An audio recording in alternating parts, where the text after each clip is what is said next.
Tout cela pourtant ne fut que le prologue de la véritable horreur de Dunwich.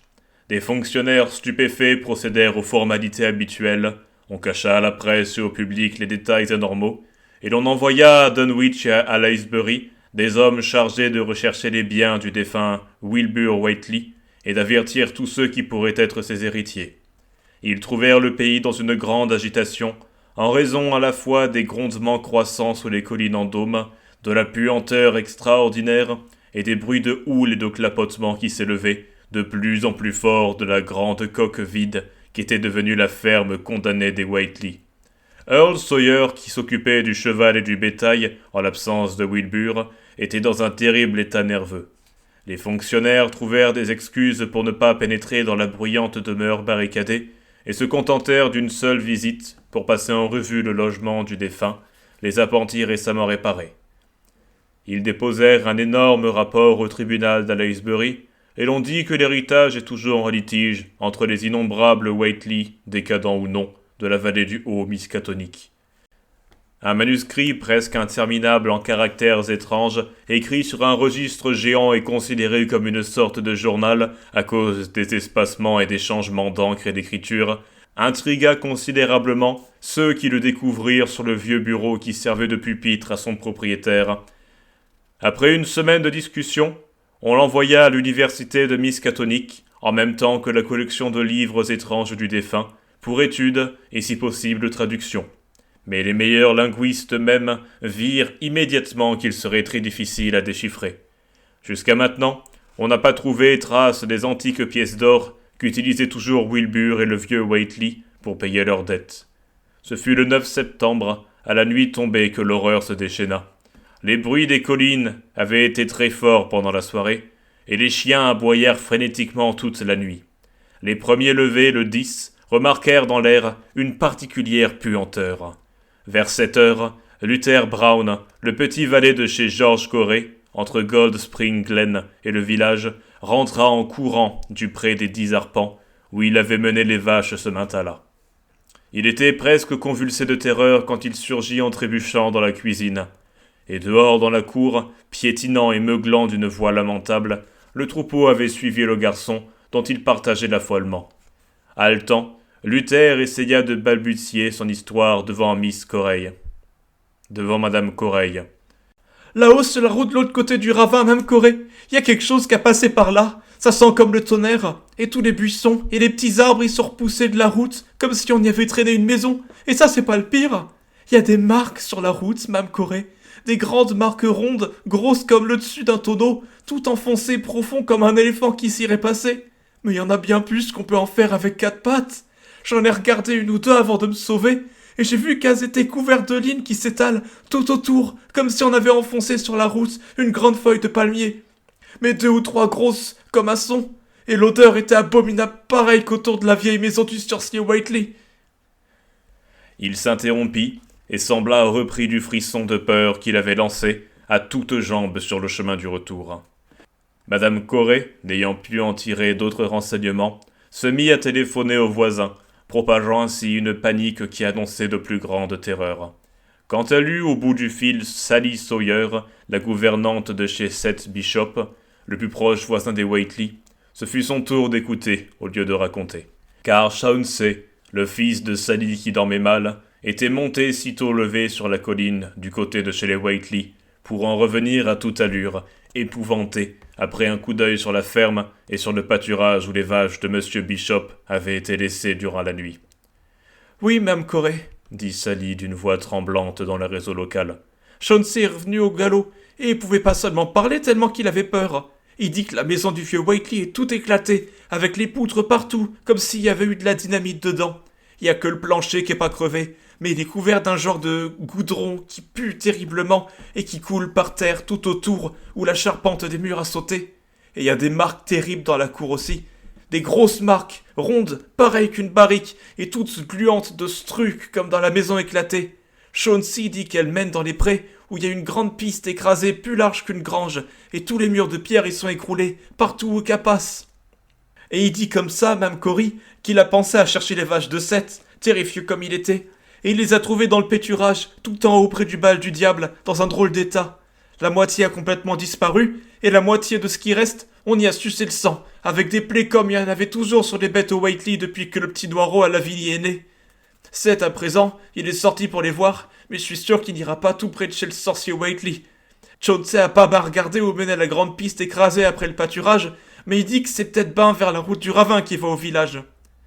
Je vous le dis, Mme Corey, il y a quelque chose qui traîne qui devrait pas. Et moi, pour commencer, je pense que c'est ce Noiro de Wilbur Whiteley qui a eu la fin qu'il méritait à manigancer tout ça. Il n'était pas vraiment humain, je l'ai toujours dit. Et je pense que lui et le vieux Whiteley ont fait pousser quelque chose dans cette maison toute fermée qui était encore moins humain qu'eux. Il y a toujours eu des choses à pas voir autour de Dunwich, des choses vivantes, pas humaines, et qui sont pas bonnes pour les humains. La terre a parlé l'autre nuit, et sur le matin, Chauncey il a entendu les engoulevents à Cold Spring Glen, si fort qu'il pouvait plus dormir. Puis il a cru entendre d'autres choses, vers chez le sorcier Whiteley, comme du bois fendu et arraché, pareil qu'une grosse boîte ou un cajot qu'on ouvre de force. Enfin, avec tout ça, il a pas pu dormir jusqu'au lever du soleil, et sitôt debout, a fallu qu'il aille voir ce qui se passait chez les Whiteley. Là on a assez vu, je vous le dis, Mme Corey. C'est pas bon signe, et je pense que tous les hommes du coin devraient bien se mettre en groupe pour faire quelque chose. Je sens venir une chose terrible, et peut-être bien que mon heure est venue. Mais Dieu seul sait au juste ce que c'est. Vol Luther, as-tu vu où vont les grosses marques? Non? Bah, Mme Corey, si c'est sur la route du ravin de ce côté-ci, et qu'elles sont pas encore à votre maison, on peut compter qu'elles vont dans le ravin. Pas vrai? J'ai toujours dit que Cold Spring Glen, c'est pas un endroit sain ni convenable. Les engoulevents et les lucioles se conduisent jamais là-bas, comme des créatures de Dieu. Et y en a qui disent qu'on entend des créatures bizarres qui dévalent et qui causent si on se met au bon endroit, entre les éboulis et la grotte de l'ours. À midi, les trois quarts des hommes et des gamins de Dunwich, attroupés sur les routes et les prairies entre les récentes ruines des Whiteley et Cold Spring Glen, examinaient avec horreur les larges, monstrueuses empreintes, le bétail estropié de Bishop, les décombres étranges et répugnants de la ferme, la végétation écrasée et foulée des champs et des talus. Ce qui s'était déchaîné sur le monde avait dû sans aucun doute s'enfoncer dans le grand ravin sinistre, car tous les arbres qui le bordaient étaient tordus et brisés, et une large allée avait été creusée dans les broussailles de la pente abrupte. Comme si une maison emportée par une avalanche avait glissé dans l'enchevêtrement de tout ce qui poussait sur la pente presque verticale. Aucun bruit ne montait du fond, mais seulement une lointaine, indéfinissable puanteur. Et il n'était pas étonnant que les hommes préfèrent rester au bord à discuter, plutôt que descendre braver dans son repère l'horreur cyclopéenne inconnue. 3 chiens qui se trouvaient avec eux, après avoir aboyé furieusement au début, semblaient timides et hésitants en approchant du ravin. Quelqu'un téléphona les nouvelles au Aylesbury Transcript, mais le rédacteur en chef, habitué aux folles histoires de Dunwich, se contenta de rédiger un entrefilet humoristique, lequel fut reproduit peu après par l'Associated Press. Cette nuit-là, chacun rentra chez soi, et toutes les maisons et les granges furent soigneusement barricadées.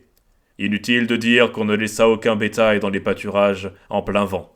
Vers 2 heures du matin, une effroyable puanteur et les aboiements furieux des chiens réveillèrent la maison chez Erner Fry, du côté est de Cold Spring Glen, et tous reconnurent qu'ils entendaient une sorte de bruissement ou de clapotis étouffé quelque part dehors. Madame Fry proposa de téléphoner aux voisins, et Elmer allait accepter, lorsqu'un bruit de bois qui se fend interrompit leur réflexion. Il venait apparemment de la grange, et fut immédiatement suivi d'un piétinement et de cris affreux parmi le bétail. Les chiens, la bave à la bouche, se tapirent aux pieds de la famille paralysée de terreur. Fry alluma une lanterne par la force de l'habitude, mais il savait bien que s'aventurer dans la cour obscure de la ferme serait aller à une mort certaine. Les enfants et les femmes gémissaient, se gardant de crier par un reste d'obscur instinct de défense qui les persuadait de garder le silence pour préserver leur vie. Finalement, le vacarme du bétail fit place à des plaintes pitoyables, auxquelles succédèrent un claquement, un fracas et des craquements terribles. Les Fry, blottis les uns contre les autres dans le salon, n'osèrent plus bouger, tant que les derniers échos ne se furent pas éteints, tout au fond de Cold Spring Glen. Alors, au milieu des gémissements lugubres de l'étable et des piaillements démoniaques des derniers engoulevents dans le ravin, Célina Fry alla d'un pas chancelant jusqu'au téléphone pour répandre la nouvelle de cette seconde phase de l'horreur. Le lendemain, tout le pays était en proie à la panique. Des groupes craintifs et taciturnes allaient et venaient sur les lieux où l'abominable chose s'était manifestée. 2 pistes titanesques de destruction s'étendaient du ravin à la ferme des Frailles. Des empreintes monstrueuses couvraient les zones de terre dénudées, et tout un côté de la vieille grange rouge était complètement effondré. Du bétail, un quart seulement put être retrouvé et identifié. Il ne restait que des morceaux singuliers de certaines bêtes, et il fallut abattre celles qui vivaient encore. Earl Sawyer décida de demander de l'aide à Aylesbury ou à Arkham, mais les autres soutinrent que ce serait inutile. Le vieux Zébulon Whiteley, d'une branche qui hésitait à mi-chemin entre la salubrité et la décadence, fit mystérieusement des insinuations extravagantes à propos de rites qui devaient être célébrés au sommet des collines. Il venait d'une lignée où les traditions restaient très fortes, et ses souvenirs de psalmodie au milieu des grands cercles de pierre n'avaient aucun rapport avec Wilbur et son grand-père. La nuit tomba sur un pays accablé, trop passif pour organiser une défense efficace. Quelques rares familles très unies se regroupèrent pour veiller dans l'obscurité sous un même toit. Mais en général, on ne fit que répéter les précautions de la nuit précédente, et ces gestes inefficaces et dérisoires de charger les mousquets et de garder les fourches à portée de la main. Néanmoins, rien ne se produisit sinon des bruits dans les collines, et quand le jour se leva, il y en eut plus d'un pour espérer que cette nouvelle horreur était partie aussi vite qu'elle était venue. Des âmes intrépides proposèrent même une expédition au fond du ravin, sans toutefois se risquer à donner concrètement l'exemple à la majorité encore peu enthousiaste.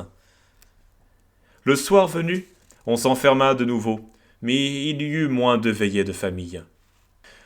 Le matin, chez les Frailles, comme chez Seth Bishop, on rapporta l'excitation des chiens et les puanteurs au loin, tandis que des explorateurs matinaux remarquèrent avec effroi une série d'empreintes monstrueuses toutes fraîches sur la route contournant Sentinel Hill.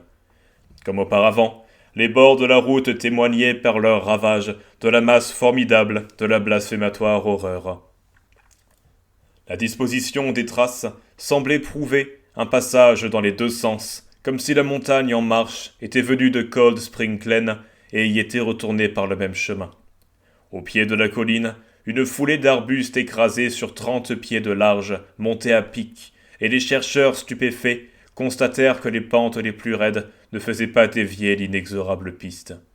Quelle que fût cette horreur, elle pouvait escalader une falaise rocheuse abrupte d'une verticalité presque absolue. Et quand ils eurent gagné le faîte de la colline par des voies plus praticables, les enquêteurs s'aperçurent que la piste finissait là, ou plutôt qu'elle en repartait. C'était là que les Whiteley allumaient leur feu et psalmodiaient leur rite d'enfer près de la table de pierre la veille du 1er mai et de la Toussaint. À présent, cette même pierre était le centre d'un vaste espace foulé à mort par la montagne de cauchemar, et le sol légèrement concave portait une boue épaisse et fétide de la même viscosité bitumeuse qu'on avait déjà remarquée sur le plancher de la ferme détruite des Whiteley quand l'horreur s'était échappée. Les hommes se regardèrent en murmurant, puis ils examinèrent le bas de la colline. Manifestement, le monstre avait pris pour descendre le même chemin que pour monter. Toute hypothèse était vaine.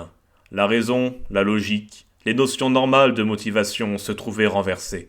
Seul le vieux Zébulon, qui n'était pas avec eux, aurait pu être à la hauteur de la situation ou suggérer une explication plausible. La nuit du jeudi débuta comme les autres, mais elle finit moins heureusement. Dans le ravin, les engoulevents crièrent avec tant d'insistance que beaucoup de gens ne purent dormir, et vers 3 heures du matin, tous les téléphones de la ligne commune sonnèrent furieusement. Ceux qui décrochèrent entendirent une folle voix de terreur hurler « Au secours! Oh! Mon Dieu !» Et certains crurent saisir un fracas aussitôt après l'exclamation. Ce fut tout. Personne n'osa bouger, et personne ne sut jusqu'au matin d'où venait l'appel. Alors, ceux qui l'avaient reçu appelèrent tous les autres sur la ligne, et l'on s'aperçut que seuls les Frailles ne répondaient pas. La vérité se révéla 1 heure plus tard, quand un groupe d'hommes armés, hâtivement réunis, parvint péniblement chez les Fry au sommet du ravin. C'était horrible, plus que surprenant à vrai dire. Il y avait de nouvelles foulées et des empreintes monstrueuses, mais il n'y avait plus de maison. Elle était écrasée comme une coquille d'œuf, et parmi les ruines, on ne découvrit rien de vivant ni de mort, rien que puanteur et viscosité bitumeuse. Les Elmer Fry avaient été gommés de Dunwich.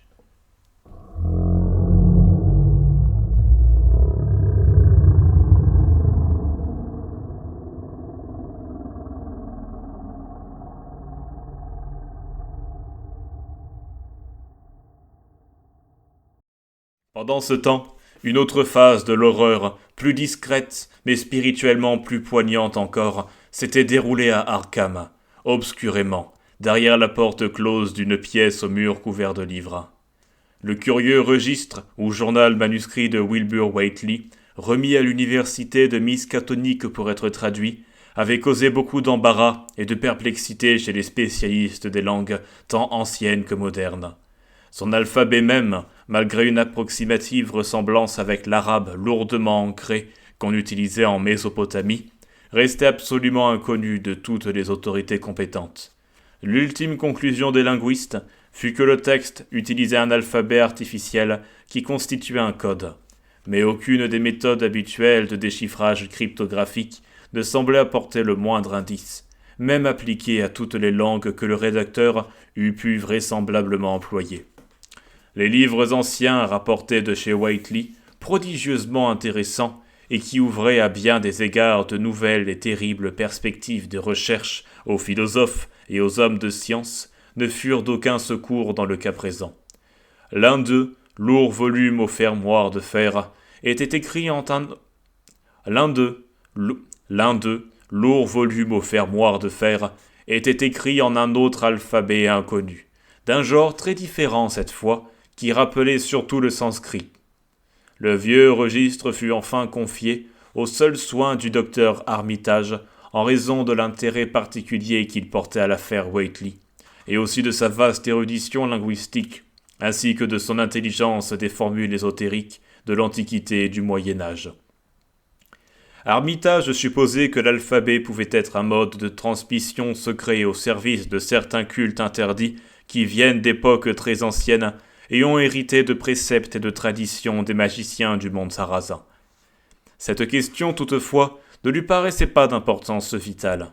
En effet, il serait inutile de connaître l'origine des symboles si, comme il le soupçonnait, ils servaient de chiffres dans une langue moderne. Il était persuadé, étant donné l'abondance du texte en question, que le rédacteur n'avait pas pris la peine d'utiliser un autre idiome que le sien, sauf peut-être dans quelques formules et incantations spéciales. En conséquence, il s'attaqua au manuscrit en partant du principe que pour l'essentiel, il était en anglais. Le docteur Armitage savait, d'après les échecs répétés de ses collègues, que l'énigme était des plus ardues et complexes, et qu'aucun mode de décryptage courant ne méritait même un essai.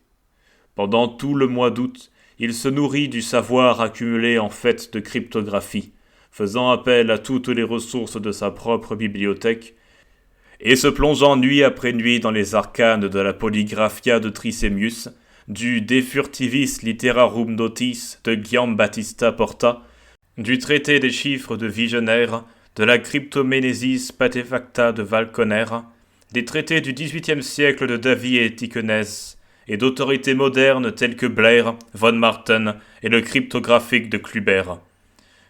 Il entrecoupait son étude de ces livres d'incursion dans le manuscrit lui-même, et il finit par se convaincre qu'il avait affaire à l'un de ces cryptogrammes particulièrement subtils et ingénieux, où plusieurs listes indépendantes de lettres correspondantes sont agencées comme la table de multiplication, et le message composé de mots-clés arbitraires connus des seuls initiés.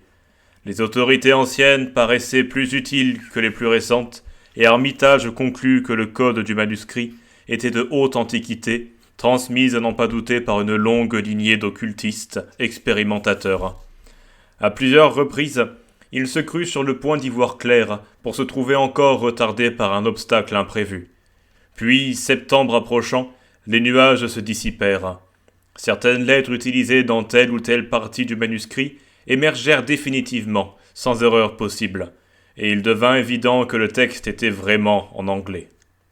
Le soir du 2 septembre, la dernière grande barrière céda, et le docteur Armitage lut pour la première fois un passage suivi des annales de Wilbur Whately. C'était en effet un journal, comme on l'avait pensé. Il était rédigé dans un style qui montrait clairement le mélange d'érudition ésotérique et d'ignorance générale de l'être bizarre qui l'avait écrit. Le premier long passage qu'Armitage déchiffra, daté du 26 novembre 1916, se révéla des plus inattendus et inquiétants. Celui qui l'écrivait était alors, il s'en souvint, un enfant de 3 ans et demi qui semblait un gamin de 12 ou 13 ans. Aujourd'hui, a pris Laclos pour le Sabaoth, qui me plaît pas, vu qu'on peut lui répondre de la colline mais pas dans l'air. La chose en haut est plus en avance sur moi que j'aurais cru, et elle a pas l'air d'avoir beaucoup de cervelle de ce monde. Tuer Jack, le coller, à Elam Etchin, quand il allait me mordre. Et Elam dit qu'il me tuerait, s'il osait. Je crois pas qu'il le fera. Grand-père m'a fait répéter sans arrêt la formule d'eau, la nuit passée, et je crois que j'ai vu la cité de dedans, aux 2 pôles magnétiques. J'irai à ces pôles quand la Terre sera nettoyée, si je peux m'en servir avec la formule d'eau Na, quand je ferai ça. Ceux de l'air m'ont dit au sabbat qu'il faudrait des années avant que je peux nettoyer la Terre, et je crois qu'alors grand-père sera mort. Aussi je dois étudier tous les angles des plans et toutes les formules entre le ir et le nergr. Ceux du dehors aideront, mais il faut du sang humain, pour qu'ils prennent un corps. La chose en haut a l'air d'être tout à fait ce qu'il faut. Je peux la voir un peu quand je fais le signe Vourich, ou que j'y souffle dessus la poudre à Ibn Ghazi, et elle est presque comme eux sur la colline la veille du 1er mai. L'autre figure s'en ira peut-être un peu. Savoir comment je serai si la terre est nettoyée et qu'il n'y a plus de créatures dessus. Celui qui est venu avec la clause Sabaoth a dit que je peux être transfiguré s'il y a beaucoup du dehors qui aide. Le matin trouva le docteur Armitage glacé de terreur et dans l'égarement d'une longue veille de concentration. Il n'avait pas quitté le manuscrit de toute la nuit, assis à sa table sous la lumière électrique et tournant les pages de ses mains tremblantes, aussi vite qu'il pouvait déchiffrer le texte codé. Il avait fébrilement téléphoné à sa femme qu'il ne rentrerait pas, et quand elle lui apporta dans la maison un petit déjeuner, il réussit à peine à en avaler une bouchée. Il continua sa lecture toute la journée, exaspéré quand çà et là, une nouvelle application de la clé compliquée devenait nécessaire. On lui apporta un déjeuner et un dîner, dont il mangea quelques miettes. Vers le milieu de la nuit suivante, il s'assoupit dans son fauteuil, mais fut bientôt réveillé par un chaos de cauchemars presque aussi hideux que les réalités et les menaces dont il avait découvert les périls pour la vie humaine. Le matin du 4 septembre, le professeur Rice et le docteur Morgan insistèrent pour le voir un moment et repartirent blêmes et tremblants. Il se coucha ce soir-là, mais ne dormit que de façon intermittente. Le lendemain, mercredi, il revint au manuscrit et commença à prendre beaucoup de notes, aussi bien du texte en cours que des pages déjà déchiffrées. Passé minuit, il dormit un peu dans un fauteuil de son bureau, mais se remit à la tâche avant l'aube. Vers midi, son médecin, le docteur Hartwell, vint le voir, insistant pour qu'il interrompe son travail. Il le refusa, laissant entendre qu'il était pour lui d'un intérêt vital d'achever la lecture du manuscrit, et promettant de s'en expliquer le moment venu. Ce soir-là, au crépuscule, il termina ce terrible dépouillement et retomba, épuisé sur son siège. Sa femme, en lui apportant son dîner, le trouva dans un semi-coma, mais il restait assez conscient pour l'arrêter d'un cri perçant lorsqu'il la vit jeter les yeux sur les notes qu'il avait prises. Se levant péniblement, il rassembla les papiers griffonnés et les enferma dans une grande enveloppe qu'il rangea immédiatement dans la poche intérieure de son veston. Il eut la force de rentrer chez lui, mais il était clair qu'il avait besoin d'une consultation, et l'on appela aussitôt le docteur Hartwell. Tandis que le médecin le mettait au lit, il ne fit que répéter à mi-voix « Mais que faire, mon Dieu, que faire ?» Le docteur Armitage dormit, mais le lendemain il délirait à moitié. Sans rien expliquer à Hartwell, il parlait dans ces moments de calme de la nécessité impérieuse d'une longue conférence avec Rice et Morgan. Ses divagations les plus folles étaient en fait très inquiétantes. Il criait frénétiquement qu'il fallait détruire quelque chose dans une ferme aux fenêtres condamnées, faisait des allusions extravagantes à certains plans pour extirper de la terre l'espèce humaine tout entière, les animaux et les plantes, au profit d'une effroyable race antique d'êtres venus d'une autre dimension. Il criait que le monde était en péril, que les anciens voulaient le dépouiller et l'arracher du système solaire et du cosmos, de la matière, pour le réintégrer dans quelque autre plan ou niveau d'entité d'où il était tombé autrefois, voici des éternités. À d'autres moments, il réclamait le redoutable Necronomicon et la Démonolatreia de Rémigius, où il espérait trouver une formule pour conjurer le péril. « Arrêtez-les! Arrêtez-les !» hurlait-il. « Ces Whately voulaient les faire venir, et le pire de tout, c'est resté. Dites à Rice et Morgan qu'il faut faire quelque chose. C'est un risque à courir, mais je sais comment fabriquer la poudre. Il n'a pas été nourri depuis le 2 août, quand Wilbur trouva la mort ici, et à ce train. » Mais il avait une forte constitution malgré ses 73 ans, et se remit en dormant de son indisposition, sans même un accès de fièvre. Il se réveilla tard le vendredi, parfaitement lucide, mais grave, avec une crainte obsédante et le sentiment d'une écrasante responsabilité. Le samedi après-midi, il put se rendre à la bibliothèque, convoquer Rice et Morgan, puis le reste de la journée et le soir, les trois hommes se torturèrent l'esprit dans les conjectures les plus folles et la discussion la plus acharnée. On tira énormément de livres étranges et terribles de leur rayonnage, ou des réserves où on les tenait en lieu sûr. On copia fiévreusement une quantité surprenante de schémas et de formules. Mais il n'y avait pas place pour le scepticisme. Tous trois avaient vu le corps de Wilbur Whately, étendu dans une salle de ce même bâtiment, et aucun, après cela, n'aurait seulement songé à traiter le journal comme la divagation d'un fou. Préviendrait-on la police d'État du Massachusetts ? Les opinions étaient partagées, et finalement la négative l'emporta. Il y avait dans tout cela des choses absolument incroyables pour qui n'en aurait rien vu, comme le prouvèrent en effet certaines enquêtes par la suite. Tard dans la nuit, on se sépara sans avoir élaboré aucun plan précis. Mais Armitage s'occupa toute la journée de dimanche à comparer les formules et à mélanger des ingrédients obtenus au laboratoire du collège. Plus il réfléchissait sur le journal infernal, plus il était enclin à mettre en doute l'efficacité d'un moyen matériel pour anéantir ce que Wilbur Whately avait laissé derrière lui. Cette entité menaçant le monde, dont il ne savait rien, et qui allait se déchaîner dans quelques heures et devenir la mémorable horreur de Dunwich.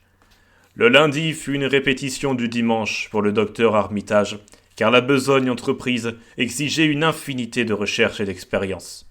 Après avoir consulté de nouveau le monstrueux journal, il modifia son projet à plusieurs reprises et comprit qu'il resterait jusqu'au bout une grande marge d'incertitude.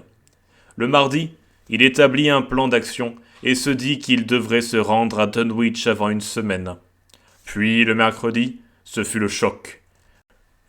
Relégué modestement dans un coin de l'Arkham Advertiser, un petit article facétieux de l'Associated Press racontait que le whisky de contrebande de Dunwich avait suscité là-bas un monstre qui battait tous les records. Armitage, à moitié assommé, ne put que téléphoner à Rice et à Morgan. Ils discutèrent tard dans la nuit, et le lendemain ils se lancèrent tous trois dans un tourbillon d'activités. Armitage savait qu'il s'attaquait à des forces terrifiantes, mais aussi qu'il n'était pas d'autre moyen de réduire à néant les machinations plus graves et plus pernicieuses que d'autres avaient tramées avant lui.